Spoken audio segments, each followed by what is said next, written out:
Salah satu aspek terpenting dari One Piece Chapter 1102 adalah upaya Bonnie menjadi bajak laut. Dia sudah berlayar dengan kapalnya untuk mencari Kuma.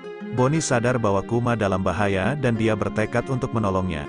Dia juga menyadari bahwa ada sesuatu yang tidak beres dengan pemerintah dunia dan Vegapunk terlibat di dalamnya. Yang perlu diingat adalah bahwa Bonnie masih berusia 9 tahun saat cerita ini berlangsung, dan dia baru berusia 10 tahun ketika dia sampai di Sabaody.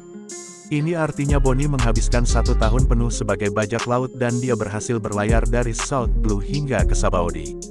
Kita kemungkinan akan melihat tantangan apa yang harus dihadapi Bonnie untuk sampai di posisinya saat ini dan bagaimana dia mengatasinya. Pemerintah dunia menangkap Bonnie. Menjelang akhir chapter sebelumnya, terlihat jelas bahwa pemerintah dunia telah diberitahu tentang kaburnya Bonnie dari kerajaan Sorbet. Karena pemerintah dunia ingin Kuma menepati janjinya, dan untuk mencapai hal itu, mereka harus terus mengendalikan Bonnie. Namun, Bonnie berhasil kabur dan sekarang pemerintah dunia berusaha mengendalikan Kuma dengan menangkap Bonnie.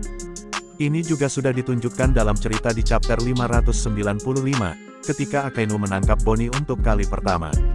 Dari perkataannya, kita tahu bahwa Bonnie pernah ditahan oleh pemerintah dunia sebelumnya dan berhasil lolos. Artinya, pemerintah dunia atau agen mereka akan menangkap Bonnie di chapter mendatang dan juga akan melihatnya bagaimana Bonnie melarikan diri dari pemerintah dunia, meskipun kekuatan mereka luar biasa. Program Rahasia Kuma, One Piece Chapter 1102 juga akan sedikit fokus pada Kuma. Karakternya menjadi fokus dari kilas balik yang menunjukkan aksi-aksinya yang beragam. Dia berhasil menangkap beberapa bajak laut dan menolong orang-orang yang dia anggap pantas untuk ditolong. Dia juga secara rahasia mendukung tentara revolusioner, tanpa mengumbar identitasnya ke publik. Kuma tidak lupa untuk menulis surat kepada Bonnie. Seperti yang sudah diketahui sejauh ini transformasi Kuma menjadi pasifista belum selesai. Ia harus kehilangan ingatannya sebagai bagian dari proyek Vegapunk. Proses ini membutuhkan persiapan yang matang dari Kuma dan Vegapunk, serta waktu 1 tahun.